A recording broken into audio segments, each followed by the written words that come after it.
I hate it when you do that. Read people. Vomit. Hello my beautiful hammerheads and welcome back to another Warhammer Plus animations review. The Interrogator episode 2 and 3 in Act 1. So first of all, this is the second time I'm recording this because the first recording got destroyed. So due to time limitations, I sadly have to review this in a different kind of way, not the regular kind of way. And sadly, again, alone because of the work scheduling with my brother. But let's dive in. So episode 2 and 3 are out, and I have kind of mixed feelings about it. Episode 2 was great. We have a seamless transition from episode 1, and Balder and Jürgen are, well, they're looking for a guy with some information, and the guy is in a bar. So they're going into the bar, meeting an old acquaintance of them. Sulfur. She might have trusted me, but I never trusted her. And they're settling their argument with the guy who's, as I've said, in the bar. In a peaceful kind of manner, because Jürgen is just like, okay, we are doing this right now. We either fight or we drink. And I'm old enough to know that we're drinking. I'd lived this scene 1,000 times before. I knew exactly how it went. And I was too old and too tired to let it play out the way Broeth wanted it to. And yeah, we just get the information that well, Jürgen is a minor psyker, and he invades the mind of the poor dude, and, well, he jumbles his brain like my PC jumbled the first recording. See, the thing about being able to read people like I do, it's never anything other than ugly. And yeah, there isn't really much happening, but the story in itself is really great. We get some background information in Jürgen and Balder, how they interact with each other. I love those two, and how well they know each other is the best part. You look like crap, Balder. I see you're still projecting, Jürgen. So we can pretty much look forward to very funny moments between those, and I hope that we will get some very funny moments with those two. So after they have received their information, it is a seamless transition again into episode 3. There isn't much happening there. We get a kinda timeline of the events on the planet. It has been 3 years since the death of Inquisitor Belena, and how Jürgen came into the service of her. Also, another interesting detail is, of course, the timeline. It is after the Cicatrix Maledictum appears in the sky, so the fall of Cadia already happened. Hells if I understood it.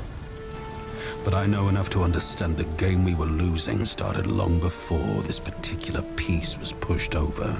Also very good to know that Games Workshop is not going back into the old timeline.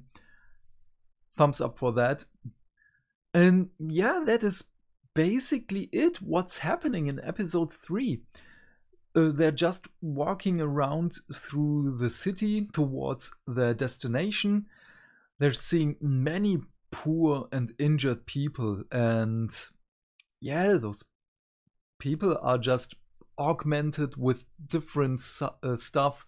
So if it is an augmented arm, an eye, or something else, I don't know, but you see that the state of their lives, the quality of life is pretty low. Food. Steams. And they're talking about this, how the planet has deteriorated since Belladonna's death. After that, we, of course, it's 40k, we have a fight scene.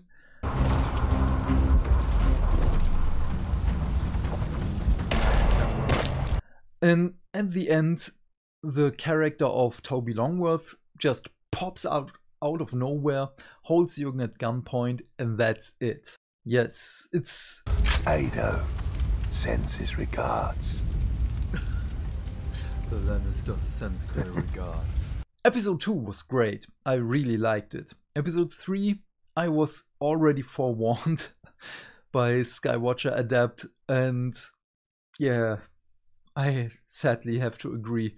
It does not feel like a real episode. So the whole thing for me has a feeling of it's a movie split into 9 episodes in 3 acts. Because first of all, the transitions are absolutely seamless. And I don't know, this might be the design choice of M2 Animations. So there's nothing to say against that, because after every episode is released, I will go back and watch everything for a second time in a single sitting, just to see the last episode. Because this is, for me, it feels like more like a congealed story. It is really one red string from end to finish. So we will have to see how that will pan out. This whole thing did not change my view of noir-style animations, comics, movies, whatsoever. It's still not my jam. It still does not butter my bread. However, I enjoy it. It's maybe because it's a 40k story and I love 40k, but we will have to see how, as I've said, all this pans out. I'm excited to see what's coming. First of all, I want to see more of the interactions between Jürgen and Balder. I love those two.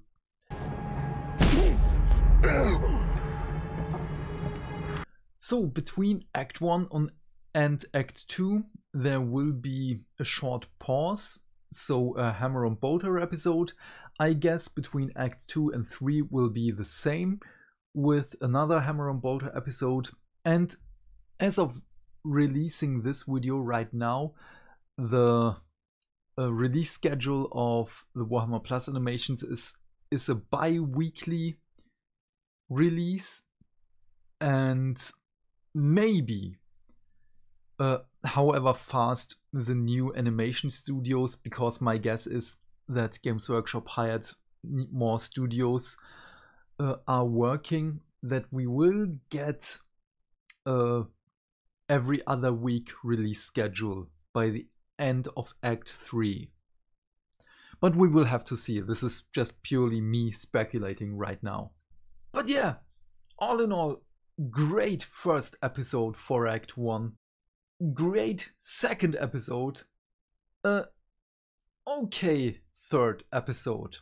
All in all, Act 1 for me is a 7 out of 10 purity seals. So, but what are your thoughts on Act 1 of the Interrogator? Please leave your thoughts and questions in the comment section down below. I am keen to know what you have to say.